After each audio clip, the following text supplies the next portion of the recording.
Olá, seja muito bem-vindo. Você está escutando aqui mais um podcast oficial da Tribo Forte, podcast número 1 no Brasil em saúde. Obrigado por estar aqui com a gente neste dia de hoje também. Hoje a gente vai falar sobre alguns assuntos e basicamente são esses. A gente vai falar um pouco sobre gota, né? Gota, tanta gente sofre desse problema, como talvez melhorar os sintomas aí, mudando somente a dieta e, quiçá, na minha opinião, aí, prevenir totalmente a aparição desse problema até, né? Depois tem um novo estudo que mostra a grande falta de credibilidade escondida aí por trás de organizações até mesmo grandes e supostamente respeitadas, né? E faz a gente se perguntar em que mundo que a gente vive, em quem a gente pode confiar. Então eu vou escancarar aí um problema que apareceu aí publicamente agora no mundo científico, para você ter conhecimento também. E por fim, um pequeno aí vexame, pequeno ou grande vexame aí, de um respeitado médico americano, que a gente já mencionou nos podcasts aqui da Tribo Forte antes, que joga do lado convencional aí da ciência, digamos assim. Então a gente vai explicar o que vexame foi esse que ele acabou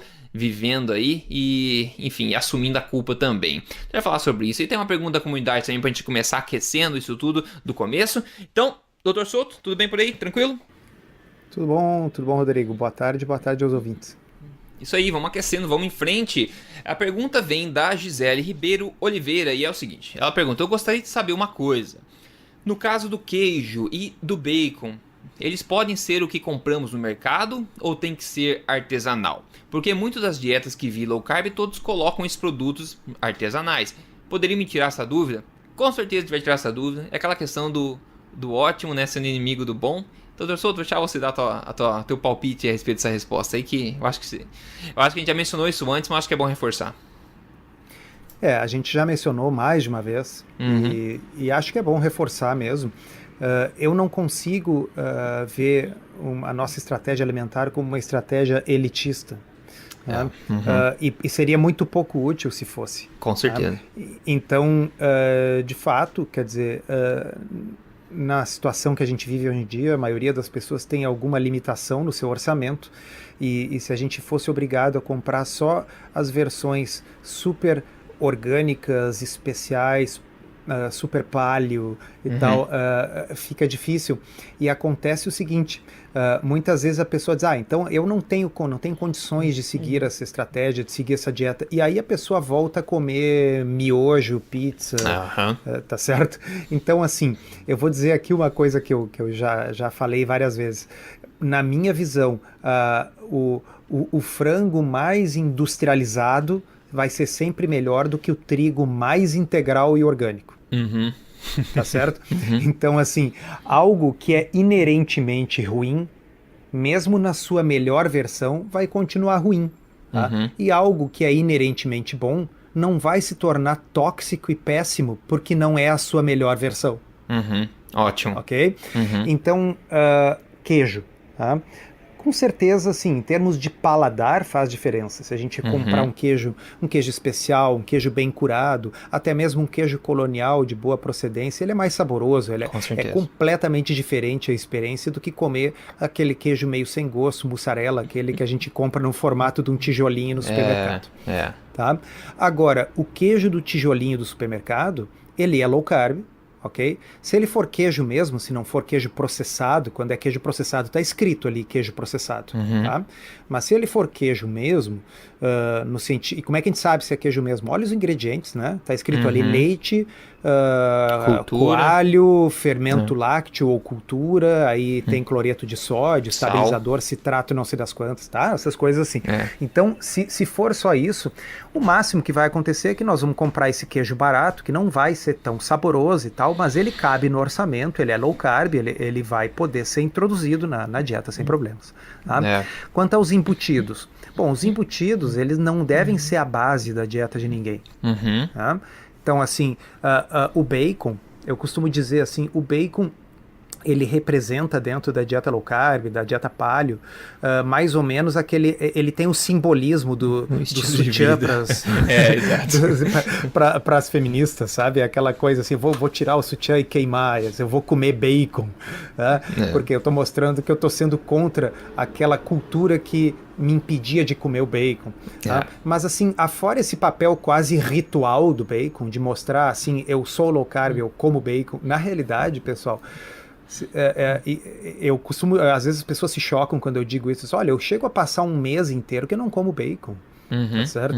Assim, não é um negócio que definitivamente está longe de ser a base da minha alimentação ou mesmo uma coisa que eu consumo todos os dias. Eu vejo o bacon como um condimento.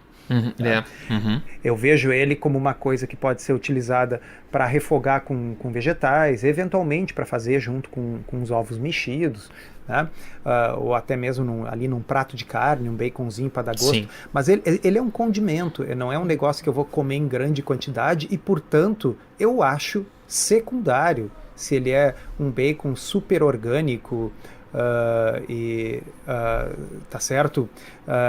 Como se diz, artesanal, ou se ele é o bacon do supermercado. Aí alguém vai dizer, não, mas o bacon do supermercado tem açúcar. Mas é a quantidade irrisória de açúcar. Se a gente olha na tabela, tá ali 0 gramas por porção. Tá? Significa que não tem nenhum açúcar? Não, ele tem, mas é tão pouco que dá menos, se não me engano, é menos do que 0,4 por porção. Tá? Sim. Portanto, se não chega a dar 1 grama, tá? Não é uma coisa que vai, vamos dizer, liquidar a sua estratégia low carb. De forma alguma. Mas ele tem nitritos e nitratos. Bem, praticamente qualquer carne curada, qualquer carne processada, tipo presunto de Parma, tipo bacon, tipo salame, sempre vai ter nitrito e nitrato. E as que são orgânicas e não têm nitritos e nitratos industriais, tem também nitritos e nitratos, só que são extraídos de vegetais, mas é a mesma substância química. Tá? Então eu acho que é muito barulho por nada. Eu acho que quem tem condições aprecia, tem um paladar gourmet e tem carteira profunda para isso. Eu não tenho nenhum problema, acho sensacional a pessoa investir o seu dinheiro na sua saúde, tá certo? Mas definitivamente, quem quiser fazer uma dieta low carb com orçamento mais baixo, comprar, que nem eu vi ontem no supermercado, um queijo mussarela que estava a R$16 o quilo, ok? Então compra uma quantidade maior, congela um pouco, vai ter um queijinho para usar que foi acessível, tá certo? E se isso entrar no lugar do pão, se esse queijo não é o queijo maravilhoso da melhor qualidade, ele é sim melhor do que o melhor pão. É basicamente, a gente falou no podcast anterior também, é a mesma questão de você ver, mas o ideal seria você comprar o bom queijo artesanal e o bacon artesanal. Só que a alternativa a isso, se você não puder fazer, não é comprar donut e comer cereal de manhã, né? A alternativa é comprar os mesmos alimentos, só que não da melhor qualidade possível, porque por causa da tua limitação. Assim como também legumes, né? Legumes orgânicos. Esse seria o ideal, se comprar orgânico ou de agricultura biodinâmica e tudo mais. A alternativa a isso não é comprar sucrilhos lá e comprar, enfim, batata chips. Essa não é a alternativa. A alternativa é comprar os mesmos legumes, só que não orgânicos, não biodinâmicos, né? Então as pessoas têm que ir até onde conseguem. Mas lembrando de manter em mente qual a alternativa correta a isso. E outro ponto positivo de você, quando puder, comprar orgânico ou um artesanal que seja, quando você pode. Outro ponto muito positivo disso é que você está apoiando as pessoas que fabricam esse tipo de alimento. E quando a gente sabe que a demanda aumenta, vai tender a aumentar a oferta também. E isso vai acontecer o quê? Os preços vão tender a baixar no futuro, porque vai ser mais fácil encontrar, vai ter mais competição, etc. Então você fazendo o seu papel, votando com o seu real toda vez que você compra, você acaba incentivando uma mudança no sentido bom da coisa, do mercado em si, tá mesmo abaixo de preço também no futuro, né? Mas acho que o principal é manter em mente a alternativa correta, né? Manter em mente a perspectiva correta na sua mente, que a alternativa de uma coisa não é voltar a fazer uma alimentação tóxica, né? Isso é importante se enfatizar. Eu vou fazer uma analogia. Imagina que a pessoa diz assim, olha, eu queria ter uma BMW, tá certo? Bom, então a pessoa não pode ter uma BMW. Aí ao invés dela...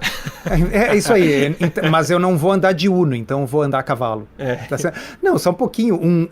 Andar de Uno ainda é muito melhor do que andar a cavalo, tá certo? Embora o Uno não seja uma BMW. Então nós não estamos negando que a BMW é melhor que o Uno. Nós estamos dizendo que o Uno é razoável. O Uno anda, tem o seu ar-condicionado, tá certo? Então, não é porque eu não posso ter o melhor, eu não preciso ter como minha única alternativa voltar ao lixo. Exato. Exatamente. Muito bem dito, muito bem dito. Ótimo.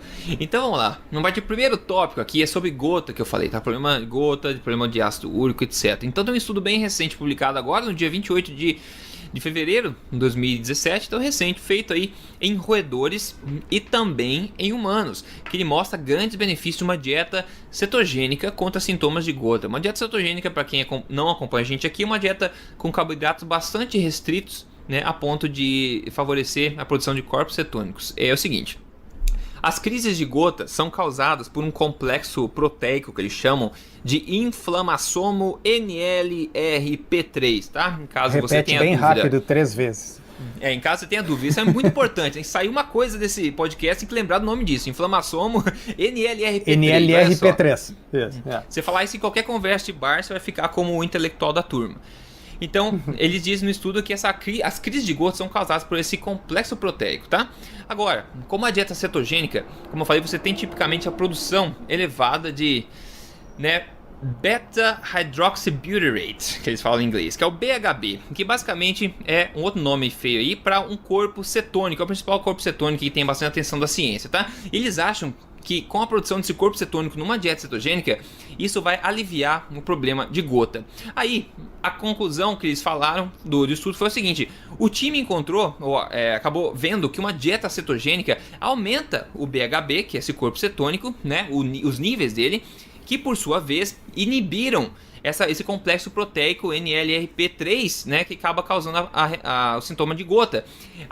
Como uma consequência, eles falam, os sintomas aí desse problema, dessas dores causadas por esses mini cristais de ácido úrico, etc., foram aliviados sem impactar de forma alguma negativamente o sistema imunológico ou a habilidade dele de defender as pessoas contra outras infecções de bactérias. E daí, outra coisa que eles falaram também, coletivamente, um apanhado aqui dos estudos, né? Os nossos estudos mostraram que o BHB, os corpos cetônicos, né? Uma alternativa, é um combustível alternativo metabólico ao açúcar, que a gente sabe, a glicose, também tem um efeito anti-inflamatório, né? Que pode servir como tratamento para gota. Então, basicamente, pessoas que têm gota podem se beneficiar bastante da redução dos sintomas das dores com uma dieta mais cetogênica. E eu acredito também que pode extrapolar dizendo que uma dieta low carb também, por consequência, mesmo não sendo cetogênica, poderia também diminuir isso aí. E eu acho que aumentando ainda assim o poder do sistema imunológico das pessoas, afinal uma dieta inerentemente menos tóxica também. E na minha opinião, também extrapolando novamente, eu acho que se a pessoa tiver uma dieta dessa forma, ou low carb, alimentação forte, que é baseada em alimentos reais, você vai conseguir provavelmente prevenir até a aparição desse tipo de problema, que não é uma coisa natural, é uma coisa que é comum, mas não é uma coisa que é normal de se acontecer. Mas é bacana esse tipo de resultado, né, Dr. Souto? Esse estudo é muito interessante porque ele vem a somar em relação a um estudo sobre o qual nós já falamos vários podcasts atrás. Eu estou tentando me lembrar de cabeça, eu acho que era o de número 4. Sobre ácido úrico, né? A gente focou num... Isso, nós focamos num outro estudo, que esse era porque aquele estudo que nós falamos no podcast número 4 era um estudo piloto em humanos, tá? Nos quais se fez uma intervenção de uma dieta low carb, né? E era uma dieta low carb com aumento da quantidade de frutos do mar, né? Diminuição de carboidratos e mais gordura, porém mais gordura monoinsaturada. Tá? E o que aquele estudo mostrou foi uma diminuição significativa do ácido úrico e principalmente dos ataques de gota. Quer dizer, ali o desfecho que estava sendo medido era clínico mesmo, era o que interessa, era ataques de gota. Tá? O que é interessante é que nas dietas tradicionais para gota são proibidos os frutos do mar e peixes. Tá? Porque eles são muito ricos em purinas. O que é purinas? Purinas são as substâncias que o corpo transforma em ácido úrico.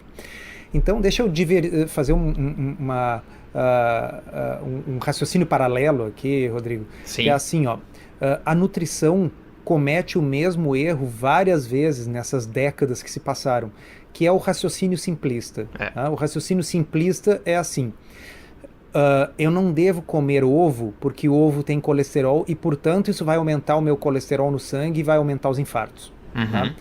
Bom, acontece que quando a gente vai ver, o colesterol do ovo não altera o colesterol no sangue. E o colesterol do sangue relacionado com o consumo de colesterol na dieta não está relacionado com doença cardiovascular. Então, assim, antes de afirmar não comam ovos, eles deveriam o quê? Fazer um experimento, né?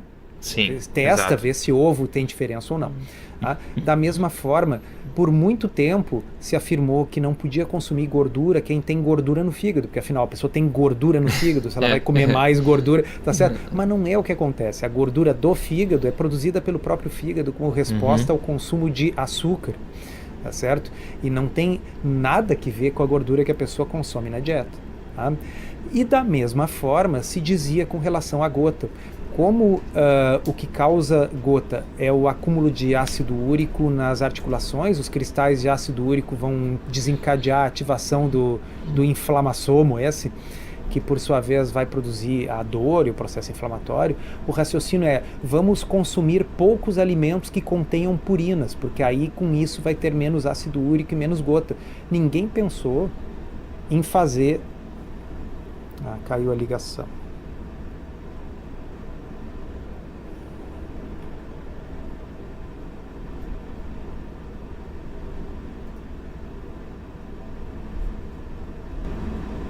Oi. Alô, alô? Alô, alô? Oi, voltou. Você conseguiu concluir Então o vou continuar. raciocínio ou não? Continua. Não, tá certo.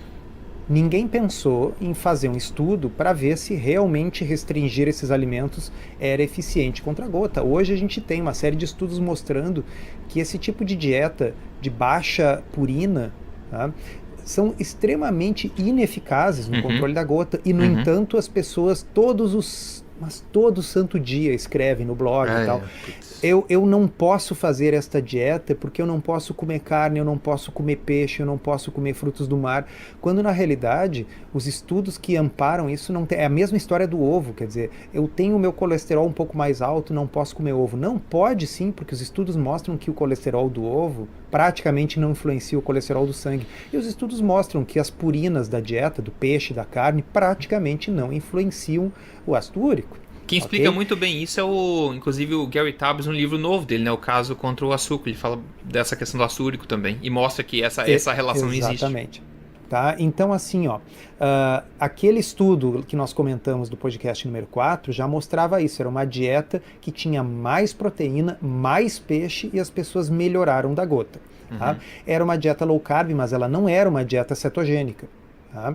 Então, quer dizer, há algo mais em low carb, não é apenas os corpos cetônicos, e que ajudam. Tá? E no caso, eu tenho a minha teoria, que é a mesma que o Taubes comenta no livro. Eu acho que qual foi a grande diferença da dieta, aquela low carb que nós comentamos no episódio 4?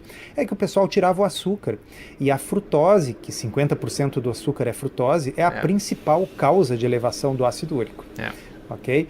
Bom, esse estudo agora está mostrando por um outro ângulo. Uma dieta cetogênica, uma dieta very low carb, ela pode ter efeitos anti-inflamatórios produzidos diretamente pelos corpos cetônicos. Que eu confesso que é uma novidade para mim. Tá? E é muito interessante, porque nós temos pacientes que fazem dieta cetogênica e melhoram de doenças inflamatórias e autoimunes. E eu imaginava que isso era por quê? Porque numa dieta cetogênica as pessoas estão tirando grãos, estão tirando trigo, estão tirando alimentos inflamatórios, tá certo? Mas talvez seja uma combinação de tirar essas coisas inflamatórias e ao mesmo tempo o efeito anti-inflamatório de uma dieta cetogênica. Agora, vamos relembrar, uma dieta cetogênica é literalmente o oposto, o total contrário de uma dieta para gota. Olha, isso que é interessante frisar. Fala de novo. É isso que é interessante. Né? Uma dieta para gota é uma dieta sem carne vermelha, sem carne, pobre em carne, sem peixe, sem frutos do mar, sem camarão, sem nada disso, ok? Sem frios, tá? Carnes processadas, frios, são extremamente ricos em ácido úrico. Tá? E, no entanto, uma dieta cetogênica pega tudo isso que eu falei e bota. Tá? É com carne, preferência gorda, tá? Com peixe, frutos do mar, com frios, com queijo, ok? E esta dieta provocou melhora de gota em animais e em seres humanos e diminuição da inflamação nas articulações. É bombástico isso, hein?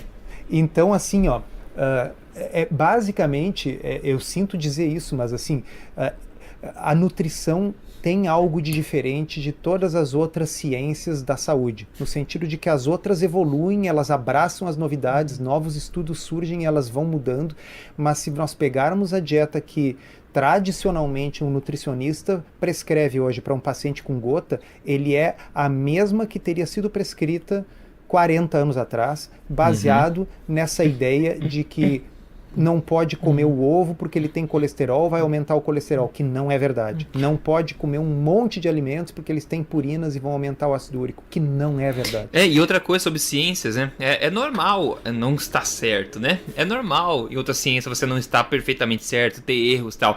Mas o que não é normal, e é impressionante como acontece na nutrição, é que eles não estão um pouco errados, eles estão 180 graus errados, eles estão propondo o oposto, né? Seria o pior caso possível como sendo correto. E a gente não vê isso em outras áreas normais da vida, né? Senão estaria todo mundo morto já, se todo mundo seguisse o oposto que é certo. Exatamente. No resto da medicina se faz um negócio chamado medicina baseada em evidência. Na nutrição, ela é nutrição baseada em hipóteses.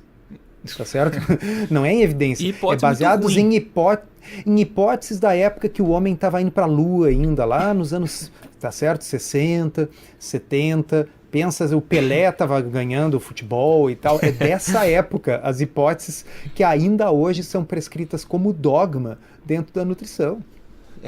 Não, bizarríssimo. Inclusive, eu falei do evento Metabolic Therapeutics na Flórida, que eu fui recentemente. Eles falaram bastante da cetogênica, do beta-hydroxybutyrate, que é esse BHB, corpo cetônico, e dos benefícios que pessoas que têm qualquer distúrbio mental estão tendo por causa disso. Que pode ser por essa questão que você falou, dois aspectos sinérgicos, né, que corroboram um com o outro. Um é retirar de alimentos que são pró-inflamatórios, e outro, que esse caráter anti-inflamatório do corpo cetônico pode estar colaborando também para a diminuição da inflamação geral no corpo e também do cérebro, e as pessoas acabam aproveitando esses benefícios desse tipo de intervenção, né? Então tem muita coisa assim, eu fico bastante animado de ver as pessoas seguindo nesse caminho. E essa questão de gota, realmente eu acho que esse estudo vem legal para ficar em cima do estudo do podcast número 4, que você falou muito bem, é o número 4 mesmo, eu verifiquei aqui. Inclusive, pessoal, se você tiver qualquer dúvida, será que eles já falaram sobre ácido úrico? Será que eles já falaram sobre, sei lá, diabetes tipo 2? Você vai, é muito fácil, vai no emagrecerdeves.com, tem um campo de busca lá em cima, você pode digitar as palavras que você está procurando lá em cima, que ele vai achar onde está publicado. Por quê? Porque todos os episódios a gente faz o esforço de transcrever completamente 100% todos os episódios, tá? Então, tudo que está aqui, como não tem como procurar por áudio, né, o sistema, tudo está em texto. Então, se você procurar por qualquer tagline, qualquer palavra-chave, keyword lá, você vai achar o que você está procurando. Então, uma base de informação bastante boa, já que a gente está aí com muitos episódios já, né? Então, toda vez que tiver qualquer dúvida, relembrar alguma coisa, faça isso para achar, assim como eu fiz agora, por exemplo, para achar e confirmar que foi o episódio número 4. Então, tem gente que prefere ouvir. Eu sou alguém que prefiro ouvir, eu gosto muito de escutar podcasts e tal. Mas tem gente que prefere ler, que retém melhor a informação lendo. Então é importante esse detalhe aí, pessoal. É um esforço que é feito toda semana de transcrever a totalidade do texto do que nós estamos falando aqui para... Né, tá tudo em texto lá, tem um arquivo grande, já são 50 e tantos episódios. E então, com todas as referências também, né? Todas as referências que o pessoal ler, pode ver também. Para ir nas referências originais. Então, um outro aspecto que eu gostaria de chamar a atenção é o seguinte, as coisas em biologia, elas não são 880. Tá? Então, quando a gente tem um estudo que compara, que nem o estudo piloto que nós comentamos lá no episódio número 4, tá? Que comparou a dieta tradicional para gota versus uma dieta low carb com mais peixe, sendo que a low carb foi melhor. Foi melhor não significa que se aboliu completamente a gota. Tá certo? Por exemplo, digamos que teve 30 episódios de gota no grupo que fazia a dieta tradicional e digamos que teve 15 episódios de gota no grupo que fez a dieta low carb. Tá? Bom, ainda teve 15 episódios. Tá? Então, volta e meia entra um e-mail dizendo assim, eu comecei a fazer esta dieta. Tá? E aí agora tive gota, né? E agora, não era para ter ficado bom da gota? Pessoal, não é mágico. Quer dizer, se a pessoa tinha, digamos, em média, 2 episódios de gota por ano, e digamos que agora ela passa a ter um episódio de gota por ano. Bom, ela melhorou, tá certo? Agora, se resulta por puro acaso que ela começou a fazer low carb semana passada e esse episódio de gota próximo foi uma semana depois, a tendência das pessoas é atribuir ao seu novo estilo de vida. É aleatório, né, pessoal? Tá? Então, lembra aquela postagem que eu fiz lá, que vocês podem botar no Google lá, solto dieta, você tem medo de quê? Dos fantasmas, que são os medos, né? Quer dizer, todo mundo diz que vai fazer mal. Então, se qualquer coisa ruim aconteceu, que nem o Rodrigo sempre fala, tropeçou numa pedra, é por causa da dieta low carb, é por causa da dieta da alimentação forte. Né? Agora, se a pessoa teve um episódio de gota antes, bom, é azar, porque ela tem genética para isso, puxa que droga, gota de novo. Mas se aconteceu uma semana depois que ela começou um novo estilo de vida, é por causa do estilo de vida. Não é assim. Tá? Então o que nós queremos dizer é o seguinte, é o segundo estudo científico que demonstra que na realidade a tendência é melhorar a gota com uma estratégia, seja ela low carb moderada, seja ela neste caso very low carb cetogênica, tanto faz. As duas estratégias demonstradamente podem reduzir os sintomas e o risco de gota. Significa que você nunca mais vai ter gota? Não, não é isso que significa. Significa que se você tiver gota semana que vem, não é porque você parou de comer pão, tá certo? É porque, bom, quem tem gota, de vez em quando tem gota. E se você nunca teve gota, pode ser que com essa alteração você nunca venha a ter, olha que maravilha. Pode ser. Ou pode ser que por um grande azar e coincidência você tenha a ver... Porque todo mundo que tem gota, Rodrigo, até a vez que essa pessoa teve gota a primeira vez, até então ela nunca tinha tido gota. Tá certo? Tá? Então, assim, vamos pegar um outro exemplo, cólica renal, tá? A pessoa, assim, aos 30 anos teve uma cólica renal. Significa que por 29 anos ela nunca teve uma cólica renal. Tá?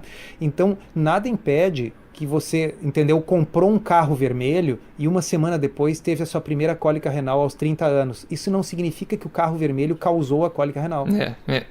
Tá? Agora, você começou uma dieta low carb e uma semana depois teve uma cólica renal, sim, você vai dizer que é por causa da dieta. Por quê? Porque todos os seus amigos, todo mundo na internet, a Ana Maria Braga na televisão, todo mundo diz que essa dieta faz mal e vai te matar e faz mal para os rins. Então, como o raio da cólica renal deu a coincidência de acontecer uma semana depois, é por causa da dieta. Mas se a pessoa tivesse na semana anterior comido McDonald's e pizza, puxa, que azar, tô com uma cólica renal. Aí não, entendeu? Então é um mecanismo puramente mental. É bom ficar bem consciente desse tipo de coisa. Bom, partir para o próximo ponto aqui. Um ponto interessante também para mostrar falta de credibilidade que está em todo lugar, pessoal. A gente não sabe mais em quem a gente acredita. Olha só, um estudo mostra, publicado no jornal PLOS, mostra que 30% dos membros do comitê da Academia Nacional de Ciência dos Estados Unidos, responsável por cuidar da questão dos GMOs, que são os transgênicos, né? 30% do pessoal que está fazendo parte daquele comitê tem conflitos de interesse que não foram reportados por eles. Ou seja, tem esse comitê, todo mundo bonitinho, não tem conflito de interesse nenhum, eles estão lá decidindo o que fazer, em que direção ir em relação aos GMOs, aos transgênicos. E daí, esse estudo, né, a parte, os caras foram investigar os membros desse comitê e descobriram que 30% deles têm sim conflito de interesse, só que eles não reportaram. Eles são obrigados a reportar. Eles não reportaram. Então, será que 30%, né, aí 30%, né, quase aí um terço daquele comitê tendo conflito de interesse, será que isso pode talvez influenciar de forma negativa os resultados em alguma, né, uma direção que talvez seja tendenciosa desse comitê? O Dr. David Ludwig de Harvard, que a gente sempre fala aqui, ele tweetou o seguinte, né, entre 20 experts, né, da academia, do painel nacional de ciência em transgênicos, dos 26 tem aí conflitos que não foram reportados. Ele pergunta, né, será que isso vai ter algum bias, né, nos achados desse comitê, né, alguma influência nos achados do comitê? Olha só, então sei lá, é complicado. Se a gente vê em órgãos assim grandes, supostamente respeitáveis, que um terço das pessoas tem um problema de integridade assim e acaba gerando um resultado aí que talvez favoreça o interesse deles, sem ninguém saber, será que A que nível isso acontece também em outros aspectos da nossa vida, em outras organizações, talvez menos sérias, né, e na área da nutrição, na área dos governos, etc. Por isso que a gente fala, né, a gente vai sempre estar seguro quando a gente se defender nós mesmos, né, não esperar que ninguém nos defenda, mas nós mesmos nos convencermos, nos defendemos com base em informação de qualidade, pelo menos a maior qualidade de informação que a gente pode encontrar, e não tomar nada, né, sem filtro nenhum como verdade, que a gente pode ver que o perigo aí é iminente, que você possa estar absorvendo mentira e tomando decisões de mudança do seu estilo de vida, alimentar, etc., com base em informações que absolutamente não estão corretas, ou tem grande chance de não serem exatamente corretas. Então eu acho que é bom esse lembrete, apesar de tudo que a gente fala aqui no Torçodo, meio que traz à tona essa questão de credibilidade, do ceticismo inteligente, que a gente fala bastante aqui. É mais uma coisa que vem para escancarar esse risco, né? Isso é uma questão complicada, porque, por um lado, não significa que a pessoa que tem um conflito de interesses vai malevolamente dizer assim, não, Sim. eu vou puxar a brasa pro meu assado, porque aí o meu patrocinador vai me pagar mais. Talvez alguns façam isso, mas eu não estou acusando a maioria. As influências, elas são mais sutis, né, Rodrigo? Elas são influências, muitas vezes, inconscientes. Né? Pois é. Se a pessoa tem... não vamos longe, né? Quer dizer, existe uma questão da reciprocidade que é inconsciente, foi estudada em vários estudos de psicologia comportamental. Né? Isso é utilizado, por exemplo, quando de vez em quando alguém aborda vocês assim vestido com uma roupa indiana, isso é muito comum nas grandes cidades, né? E aí a pessoa oferece um livro ou uma rosa, e diz assim, olha, aqui tem esse livro, aqui é um livro de filosofia. Aí eu digo, não quero, não estou interessado, muito obrigado. Não, por favor, é um presente, aceite de coração, é filosofia, sabedoria. Aí a pessoa pega o livro e ele diz assim, olha, e nós estamos aceitando uma doação para a nossa instituição e tal. Exato. O pessoal não é burro, o pessoal faz isso porque está demonstrado que se você recebeu alguma coisa, a sua tendência natural é dar algo em troca. Quem nunca recebeu em casa um envelope com uma caneta ou um chaveirinho e pedido doação? É muito comum, tá certo? Então isso é comum também em pedinte, em esquina, quer dizer, a pessoa dá uma coisinha. Nas Bahamas, por exemplo, quem já foi lá chega a ser chato, tá certo? Bom, não precisa ir tão longe, na Bahia também, o pessoal coloca uma pulseirinha no pulso, diz assim, olha, aceita, não, é de graça, aceita e tal. Bom, se você aceitar aquilo ali, tá? A pessoa não larga mais do seu pé. Tá? E começa a pedir coisa. E por que ela botou a pulseirinha? Para criar uma necessidade de reciprocidade. Então, quando a indústria farmacêutica, por exemplo, dá canetinha, dá brinde, dá coisa, a canetinha custa centavos, tá certo? Então não é uma questão de valor financeiro, eu não estou sendo subornado pelo preço de uma caneta. Psicologicamente, eles sabem que a pessoa sente uma necessidade inconsciente psicológica de reciprocidade. Agora, imagina, se eu sou um pesquisador e eu recebo fundos em grande quantidade para dar suporte ao meu laboratório de pesquisa, tá certo? Então eu recebo aí, digamos, $1 milhão por mês, não para mim, não na minha conta pessoal, mas $1 milhão para sustentar o funcionamento do meu laboratório de pesquisa, no qual eu emprego vários pesquisadores, estudantes de doutorado e tal. Eu me sinto muito grato àquele laboratório. Tá? E eu tenho uma necessidade inconsciente de reciprocidade. A indústria não dá dinheiro de graça por altruísmo. Tá certo? Assim, não vamos ser bobo, né, pessoal? Quando eles distribuem $1 milhão para o laboratório de pesquisa de um determinado pesquisador, eles sabem que isso aumenta a chance de que este pesquisador vá falar bem daquela medicação. Ou pelo menos não falar mal. Bem daquele produto, ou não mal e tal. Tá? E o cara vai fazer isso porque ele é um mau caráter e tal? Não, é uma necessidade humana de reciprocidade que é explorada como uma forma sutil de marketing. Esse no melhor agora caso, vocês né? imaginem... No melhor caso. Sim, eu tô falando de quem é honesto. Então, estou querendo dizer o seguinte, que a gente não precisa acusar as pessoas de desonestidade para que o conflito de interesses ainda assim seja um problema. Perfeito. Né? Então, as diretrizes, por exemplo, sobre colesterol são feitas por comitês no qual uma boa parte das pessoas tem conflitos de interesse. E aí o que eles dizem? Não, mas os conflitos de interesse estão declarados. né? Então aparece ali, a pessoa pode entrar no site e ver, tá, mas isso não acaba com o conflito de interesse, isso não tira essa sutil influência, tá? Que às vezes pode não ser tão sutil assim. Então exato. é um problemão. Tá? Existem problemão. Estudos muito interessantes que comparam os resultados de estudos científicos quando a fonte patrocinadora é governamental versus quando a fonte patrocinadora são laboratórios farmacêuticos, etc. A diferença não é pequena, a diferença é gigantesca. É tipo 3 vezes maior a chance do estudo mostrar um resultado que favoreça o patrocinador. Tá? Então, isso é porque o pessoal está mentindo, é desonesto, mau caráter. Não, essas influências que nós estamos falando, por sutis que sejam, elas se transformam em dados que são publicados na literatura. Não, ótimo. Vai ficar novamente fica para reforçar essa mensagem mesmo aí de novo da importância de estudo do ceticismo e tudo mais.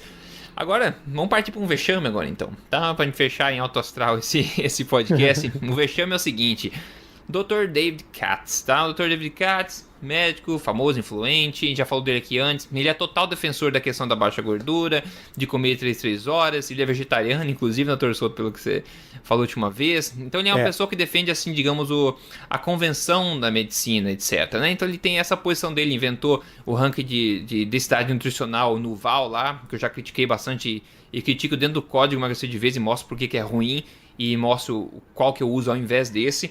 Mas enfim, esse Dr. Katz, enfim, o que ele fez? Ele escreveu um livro novo chamado Revision, né? Só que ele usou um codinome, né? Um codinome para esse livro. E escreveu como um codinome, enfim, como um nome meio, sei lá, asiático, não era o nome dele, como autor do livro. E depois de lançado, o que aconteceu?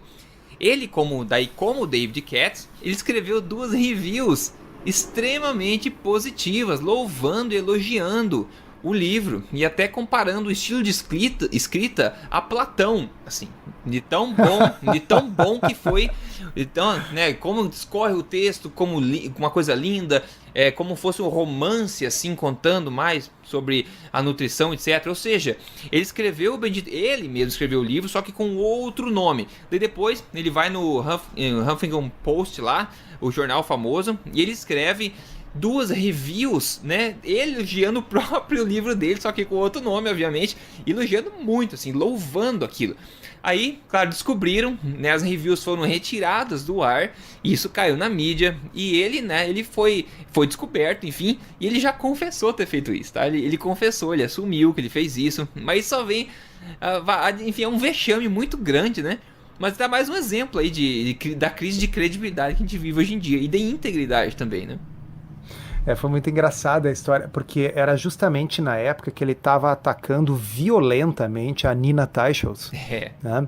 Porque foi quando a Nina escreveu o seu artigo no British Medical Journal, alegando e mostrando com dados de que as diretrizes nutricionais americanas, elas estavam omitindo uma série de evidências importantes, que eram justamente evidências que mostravam que, baseado na ciência de 2015, as dietas low carb eram excelentes opções. E isso ficou de fora das diretrizes, e a Nina expôs isso num artigo.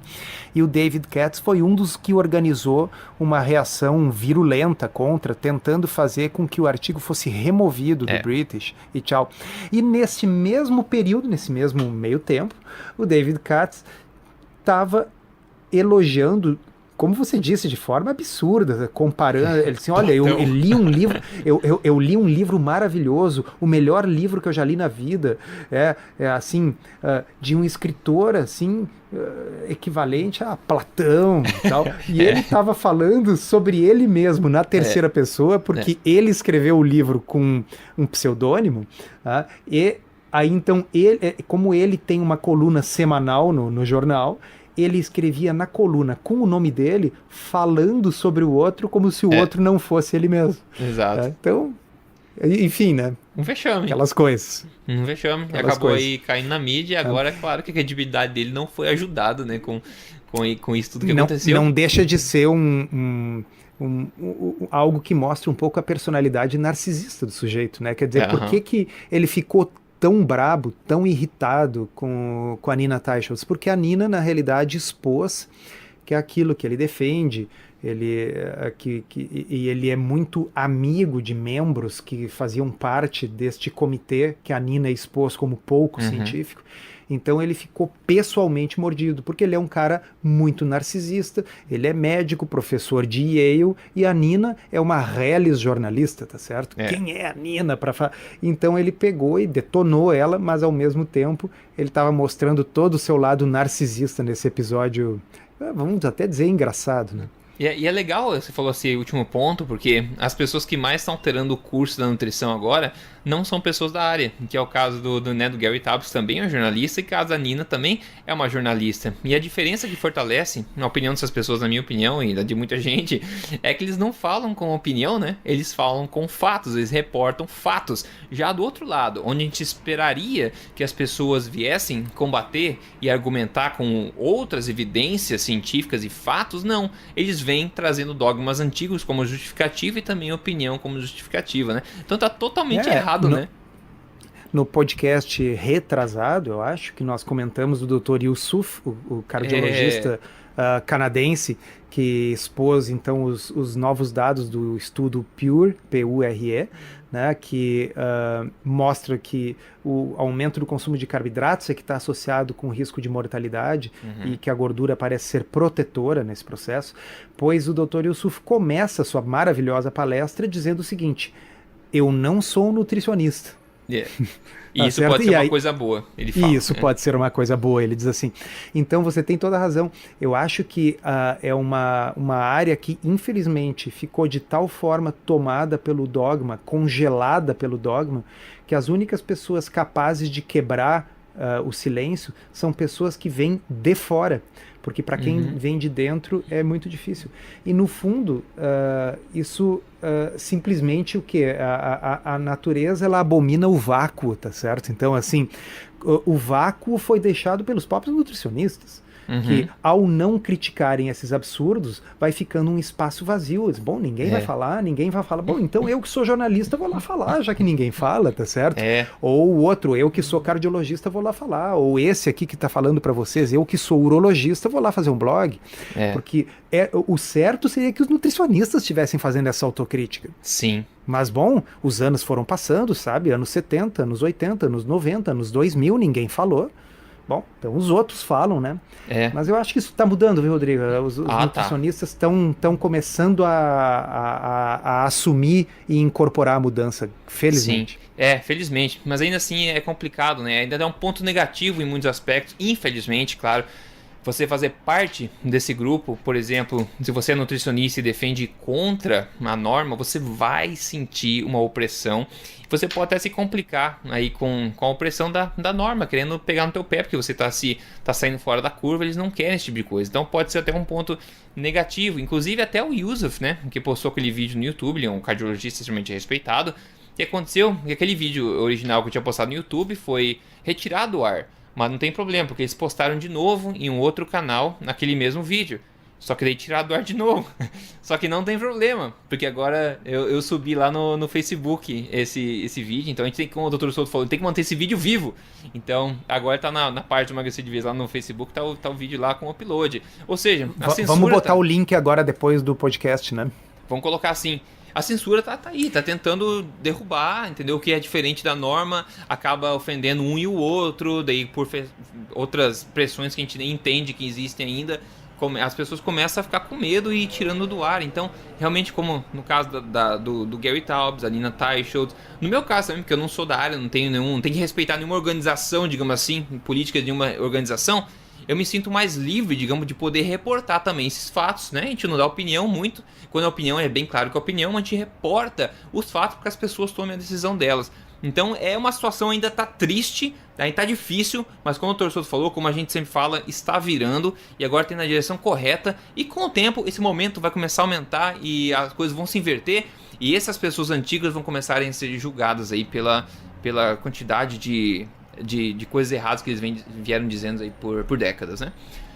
É isso. Então eu aproveito aí para sugerir para quem quiser contribuir com o movimento, para a gente não deixar esse vídeo ser suprimido, peguem depois o link no final do podcast, cada um compartilha aí nas suas redes sociais para que um número cada vez maior de pessoas vejam, porque o vídeo está sendo ativamente suprimido. Pois é. Ele está sendo removido da internet, então vamos repostá-lo, tá?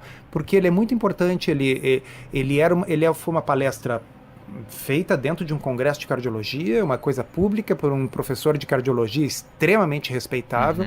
Então, quer dizer, não é um vídeo particular do sujeito que estava bêbado e falou um monte de loucuras numa festa e tal. Não. É uma palestra formal feita dentro de um congresso de cardiologia. Isso tem que ser difundido, sim. E quanto mais o pessoal quiser tirar, mais eu sugiro que vocês compartilhem. É isso, perfeitamente. E se quiser ainda mais se juntar a essa família, eu sempre convido você a se tornar um membro aí, um assinante da Tribo Forte, tá? triboforte.com.br, fazer parte dessa família, vestir essa camisa também e ajudar a gente a mudar esse mundo, sendo o melhor que nós mesmos podemos ser, certo? Ótimo. Então a gente vai fechando esse podcast de hoje aqui, espero que tenha sido útil pra você. A gente se vê na próxima semana. Tô solto, obrigado e um grande abraço pra você e pra todo mundo que tá ouvindo a gente.